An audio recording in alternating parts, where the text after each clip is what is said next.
युधिष्ठिर पंडा जड़े वरिष्ठ नागरिक भद्रक नागरिक मंचर जन सभ्य आम बरपदा इंजीनियरिंग कॉलेज बाबद में आम सरकार निकट में आपत्ति जनाऊँ। आमर प्रथम आपत्ति है से जो बीएसईटी कमिटी अच्छी सोसाइटी अच्छी ताकू से सामल परिवार मुक्त करा जाऊ एवं ता सरकार ग्रहण करंतु किंबा कलेक्टर हस्तर प्रेसिडेंट रही अन्य मान को नहीं कॉलेज को मेंटेन करूँ। से जो कोटी कोटी टंका हड़प कर तार पर्दाफाश करा जाऊ। जो आम जो 105 एकर परिमित जगह आम जो साधारण लोक छाड़ी देचु सेटा प्राइवेट केमती है। डॉक्टर हरेकृष्ण महताब से कोठाबाड़ी निर्माण करते 1957 से इंजीनियरिंग कॉलेज प्रतिष्ठा होता।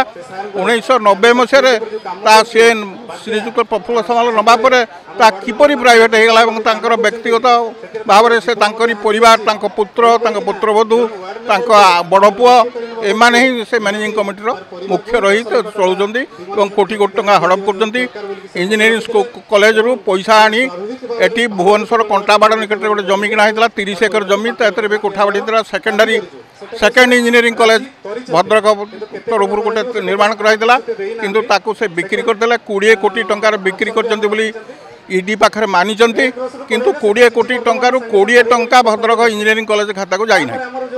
26 गाड़ी किनी इंजीनियरिंग कॉलेज पैसा ताकू भी बिक्री कर 26 टंका भी इंजीनियरिंग कॉलेज खाता को जाइना।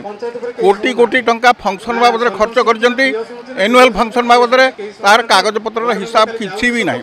कोटी कोटी टंका कोठाबाड़ी निर्माण एवं रंग दबार खर्च कर किंतु तार प्रकृत रंग दि जाए ना कि तार कोटी कोटी टंका हड़प होती पाखापाखि 200 कोटी टंकार ऊर्ध्व से हड़प कर इंजीनियरिंग कॉलेज कर्मचारी मानक पाखापाखि 250 कर्मचारी मान दरमा 17 मास है से दौना कि मरीगले 2 जन कर्मचारी विधवा आखि लोहरे से माटी भिजुची किंतु सेमाने एपर्यंत आर्थिक सहायता पाई पारना।